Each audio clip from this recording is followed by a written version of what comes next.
In the quiet, unassuming town of Willowbrick, nestled between rolling hills and a serene lake, lived the Allington family. The Allingtons were known throughout the town for their hard work, humility, and their steadfast adherence to tradition. Charles and Margaret Allington, a couple in their early 50s, had 3 children: Eleanor, who was married, Robert, a businessman, and Alfred, the youngest, who had recently graduated from college with a degree in business administration. They attended church every Sunday, participated in local events, and relished the beauty of their small community. One crisp autumn morning, as the leaves turned shades of gold and crimson, Alfred received an unexpected phone call. It was from the prestigious Vanguard Corporation, a global conglomerate known for its cutting-edge technology and innovation. Alfred had submitted his resume to Vanguard months ago but had long since forgotten about it. Now, they were offering him a once-in-a-lifetime opportunity to join their team as an assistant manager in their main office in the bustling city of Crestview. Alfred was ecstatic. He had always dreamed of working for a world-renowned company, and this was his chance. The position came with an impressive salary, a beautiful apartment in the heart of the city, and the promise of a future filled with opportunities. It was everything he had worked so hard for in college. He rushed downstairs to share the news with his family, his heart brimming with excitement. Alfred cleared his throat, and with a beaming smile, he announced, "I've received a job offer from Vanguard Corporation, in Crestview." Silence descended upon the room. Charles and Margaret exchanged a glance filled with apprehension, and Robert's brows furrowed. "Alfred, you know how Vanguard operates," Robert chimed in, his voice tinged with concern. "They're involved in all sorts of things, even things we don't quite understand. They're not like us." As the days passed, it became apparent that the Allington family's hesitation wasn't solely about the city life or the drastic change in their way of life. There was a deeper, long-standing prejudice held by the Allingtons against Vanguard Corporation. It dated back to an incident several years ago when Vanguard had attempted to acquire a piece of land adjacent to the Allingtons' property for a research facility. Charles had adamantly refused to sell, even though the offer was generous, citing that the chairman of the corporation was a black man. He poisoned the mind of other white people. Though the deal had fallen through, he always believed that Vanguard was up to no good. The Allingtons weren't alone in their suspicion. Many in Willowbrick had their doubts about Vanguard, fueled by rumors and skepticism about the corporation's secretive nature. While Vanguard's reputation in the business world was impeccable, in small towns like Willowbrick, it was often seen as an outsider, a behemoth that didn't belong. Alfred couldn't sleep at night.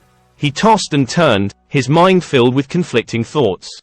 He loved his family dearly and respected their values, but he also yearned for the opportunity that Vanguard offered. One evening, he took a walk along the tranquil lakeside, hoping the water would bring clarity to his mind. As the moon's reflection danced on the water's surface, he thought about his parents' sacrifices and how much they had done for him. But he also knew that his future lay beyond the familiar boundaries of Willowbrick. Alfred felt torn between the love for his family and the dreams he'd nurtured. With a heavy heart, Alfred realized that his family's prejudice against Vanguard was unshakable. The day of Alfred's departure dawned with a sense of finality. Charles and Margaret couldn't bring themselves to say the words they wanted to say, to tell their son that they loved him and would miss him dearly. Alfred drove away from Willowbrick, his heart heavy with conflicting emotions. He knew that this was the price he had to pay to chase his dreams, but it came at the cost of leaving behind the only life he had ever known. Life in Crestview was a whirlwind for Alfred. The city was bustling, and Vanguard Corporation was a world unto itself. He was surrounded by brilliant minds and cutting-edge technology, and he quickly found himself adapting to the fast-paced lifestyle.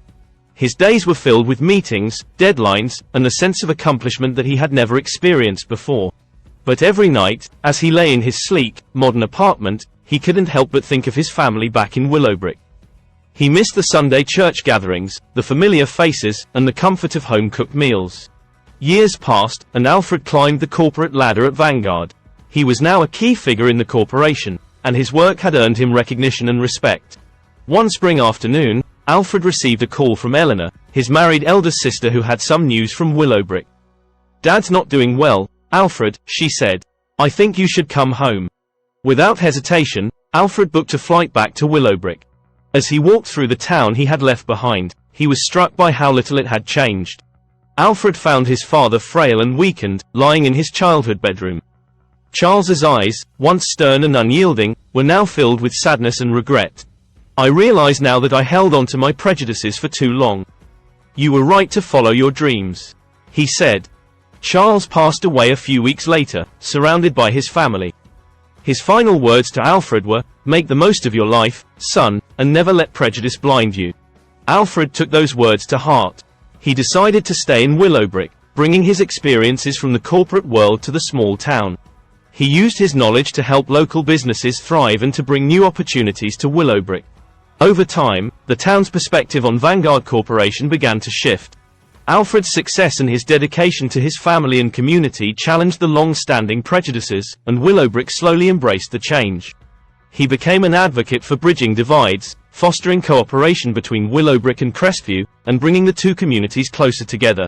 One of his most significant initiatives was to create a scholarship program for talented students in Willowbrick, giving them the opportunity to study at Crestview University and experience the world beyond their small town. This program not only provided young minds with a chance to pursue their dreams but also helped break down the barriers of prejudice that had once plagued the Allington family. This alliance aimed to strengthen the bond between the communities, promoting collaboration and understanding. Over the years, this alliance led to several joint ventures. His actions had not only brought prosperity to his family and town but had also sparked a movement toward a more interconnected and harmonious world. In the end, Alfred had not only accepted a job that changed his life for the better, but he had also transformed the lives of those around him. His story served as a reminder that the walls we build can be torn down, and that, in the end, love and forgiveness can triumph over even the deepest divisions.